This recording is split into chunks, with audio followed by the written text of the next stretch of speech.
রেশমি, হ্যাঁ বল। সবার তো গার্লফ্রেন্ড লয়াল থাকে, আর আমার ভাগ্যটাই লয়াল। কেমন করে? বদলায় না।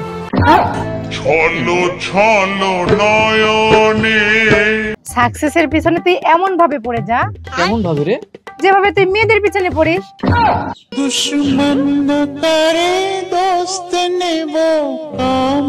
বেবি কি করো? নাচতেছি। কই তুমি তো নাচতেছো না। দেখতেই তো পাইতেছো নাচতেছি না। বেবি আমার ফ্রেন্ড একটা গান গাইছে, শুনবা? এই নাও। কই গান তো শোনা যাইতেছে না। আসলে যে গান গাইছে ও তো একটা বোবা। একটা কথা বলার ছিল। কি হয়েছে বল। না না, খুব লজ্জা লাগে, বলতে পারবো না। আরে লজ্জা বাদ দে তো, কি হয়েছে বল। বলবো? হ্যাঁ বল।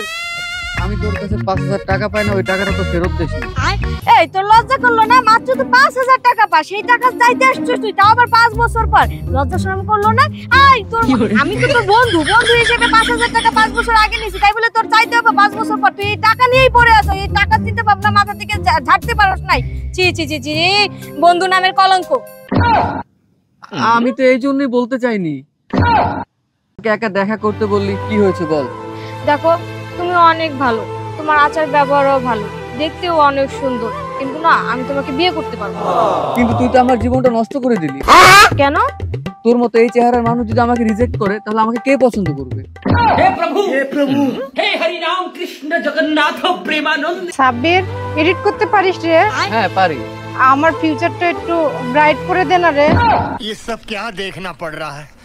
अच्छा है मैं अंधा हूँ। না তুমি আমাকে ভালোবাসো না। আর আমি কখন বললাম আমি তোমাকে ভালোবাসি না? অন্তত পক্ষে তো তুমি আমাকে রাতে গুড নাইটটা দিতে পারতে। আমি তোমাকে তো গুড নাইট দিয়েছি। না তুমি আমাকে গুড নাইট দাওনি, তুমি লিখেছো GDN8। আরে জিডি মানে গুড আর এনিট মানে নাইট, গুড নাইট। না তুমি আমাকে কম ভ্যালু দিচ্ছ, আর ইদানিং তুমি আমাকে সময়ও দাও না। আমি চললাম, তোমার সাথে আমার ব্রেকআপ। Women. আরে এখানে বসে বসে কি ভাবছো? আচ্ছা আমি যদি মরে যাই তুমি আবার বিয়ে করবা? কি বলো? না বিয়ে করবো না, আমি তোমাকে ভালোবাসি, তোমাকে নিয়ে সারা জীবন থাকতে চাই।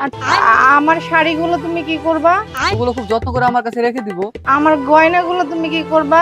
ওগুলো যত্ন করে রেখে দিব আমার কাছে। ও তার মানে সবই তুমি প্ল্যান করে রাখছো, তাকে সবই নতুন নতুন কিনে দিবা, আর আমাকে তো একটা ড্রেসও তুমি কিনে দাও না। ছলো ছলো নয়নে। আচ্ছা একটা কথা বলবো? হ্যাঁ বলো। এই যে তুমি যে বারে বারে রেগে যাও, রাগটা কই থেকে আসে? ট্রেনে আসে না সাইকেলে করে আসে? শোনো, হ্যাঁ, বলো। মানুষেরও ডাক্তার হয়, পশু পাখিরও ডাক্তার হয়, কিন্তু বেচারা ফলদের যদি ডাক্তার হতো তাহলে কি হতো? কেন? ওই যে ল্যাংড়া আমটাও আজ নিজের পায়ে হাঁটতে পারতো। ছলো ছলো নয়নে হাসি।